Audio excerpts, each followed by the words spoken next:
خبر واضح کوم چې زما وراره زما وټر زما ورکر زما مطلب دی چې د عوام دا مانه پر ټول یو شان دي د گاډي ولا زوی د ریډیو ولا دا زما بچی دي زه په بار بار په سټیج باندې دا خبره کوم او موږ دا ویژن دی دا زموږ د پارټي ویژن دی دا زموږ موږ په دې باندې وټه غسه قوم نه چې د طاقتور او د کمزور لپاره یو قانوني نن موږ الحمدلله د خپل قوم ته خو چې واقعي چې موږ په خپل مخیب کې هغه شانتیو چې کوم ماته تاسو ته مخامخ خو زه په بار بار اکثر وایم چې زما د کور څنګه سوچ کوم دا شان زه د دې په عوامو سوچ کوم زه چونکې جمعې ورځ به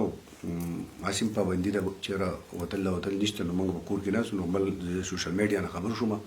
چې یاره د پی اف فضل حکیم په وراره باندې مله اف آی آر کړ شوی د پولیس سره دغه کړی 144 دفعه والېشن یې کړی نو زه خپل مخیب واضح کوم چې موږ کله 2013 کې الیکشن وګټو 15 کال الحمدلله موږ ښه انصاف کړی دی عدل یو کړی دی کمزور لپاره طاقتور لپاره یو قانون استعمال کړی دی اوس هم د اپریشیټ کوم زموږ پولیس آزاد دي زموږ محکمې ازادي دي زموږ ټول څومره ادارې چې ازادي دي په کار دا ده چې زما ټول بچي دي زما ټول ورورونه دي په کوم قوم کې چې اوسېږي دا د ورځې شل دېرش څلوېښت کسان نیسي چونکې نن زما وراره دی نو هغه زما نوم ورته ټچ کړی نو دویمه ته جوړه ده نو نن زما دا د کور سوچ او د عوامو سوچ دغه شان یو شان دی زه ولې چې زه بار بار راځم زه ریکویسټ کوم ټول ته چې مهرباني وکړئ سوال درته کوم په خپل کورونو کې کښېنئ مه راوځئ دا 144 دفعه پولیسو نه ده لګولې د 144 انتظامي نه ده لګولې چونکې دا حکومت موږ لګولې ده حکومت صوبایي حکومت لګولې ده او د صوبایي حکومت پولیس مشینري ده دا زموږ دپاره کار کوي دا زموږ دپاره ډیوټي کوي نو زه اپریشیټ کوم د ټول پولیسو چې دغه شانتې به سخته کې لګیا دي به تکلیف کې لګیا دي زه بار بار باندې تاسو ته میډیا ته مخامخ کېږم چې مهرباني وکړئ د پولیسو سره او تاسو تعاون کوئ تاسو د انتظامیې سره تعاون کوئ د ډاکټرانو سره تعاون کوئ په خپل ځان رحم وکړئ نو زه نن بیا هم هغه خبره کوم کوم چې مې پرون کړې ده کوم چې بابا اوس کړې ده چې انشاءالله تعالی چې پولیس طاقتوري زموږ حکومت په طاقت وري چې انتظامیه طاقتوري زموږ حکومت په طاقت وري چې هیلث محکمه طاقتوري زموږ حکومت په طاقت وري دا زموږ مشینریان دي دا زموږ محکمې دي دا موږ اپریشیټ کوو ځکه چې دا فیصلې زموږ دي د دوی ذاتي فیصلې نه ما په کار دا ده چې موږ د دوی سره تعاون کوو عوامو سره تعاون کوو زه ریکویسټ کوم ټولو خلکو ته بیا وپیره چې مهرباني وکړئ په کورونو کې کېدی که دا پولیس راځي که دا نور انتظامیه ده که څومره ای ټو زیډ د حکومت مطلب چې مشینري ده دا صرف او صرف د دې لپاره په معنی هم سخته ده چېرې تاسو مطلب د ځان بچ کوئ نور خپل خوان بچ کوئ خپل کور ته ټمبه مه وړئ چېرې تاسو بهر ګرځئ ډبل سوارلي ګرځئ ګوره په ډبل سوارلۍ باندې واقعي موږ پابندي لګولې نن دا کم سپایي چې دی په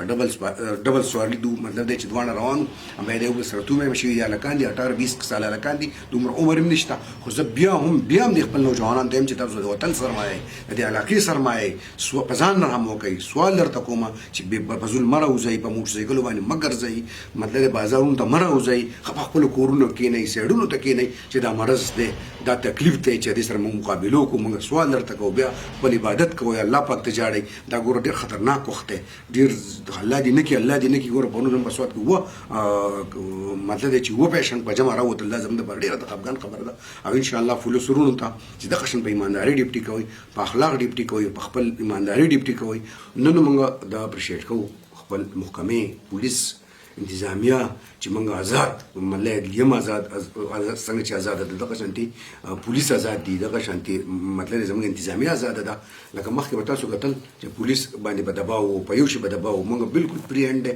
زما هېڅ خبرې نشته زه به بار بار دا خبره کوم چې زما دپاره ګاډۍ والا زما دپاره ریډیو والا زما دپاره خپل زوی زما دپاره خپل وراره دا ماته دغه شان د یو لاس ګوتې لکه څنګه چې زما په دې لاس کې د 15 ګوتې دي او زه دا هم وایم چې هېڅوک به انشاءالله تعالی پولیس نه مطلب دی چې دباوئ نه به په هغو باندې سیاسي اثر رسوخ استعمالېږي د هغو چې عدل او انصاف په کار دی چې وکړي چې څنګه د عام سړي سره کوي دغه شان زما د وراره سره زما د زوی سره زما د ورور سره زما سره دی او دغه شان د عرب سره زوی چې څومره مې انشاءالله تعالی اول قانون به زه خپل ځان نه شروع کوم چې کله زه ځان نه شروع کوم ماته به ډېر اسانه شي نو زه دا هېڅ مطلب دی ماته دا پرابلم نشته زه ډېر زیات خوشحالېږم په دې وجه باندې حضرت عمر رضی الله عنه خپل زوی له کوړې ورکړې د دنیا مطلب که عدل او انصاف یې کړو نو که موږ دا وکړو موږ د الله نه شکر وایو چې الله پاکه ستا لاک لاک شکر دی موږ د خپلو عوامو سره واده کړي ده موږ جنون جذبات لرو او نن په موږ باندې امتحان نه په هغه امتحان کې زه کامیاب شوم ځکه کامیاب شوم چې زه عدل او انصاف چې هغه په سټیج باندې وباسم په میډیا باندې وباسم عمران خان وباسي زموږ چیف منسټر وباسي نو انشاءالله تعالی دا به زه ټول قوم ته موږ ښایو او ښوولي هم ده چې عدل او انصاف د ټول نه بهترین شی دی په معاشره کې ډېره مننه ډېره شکریه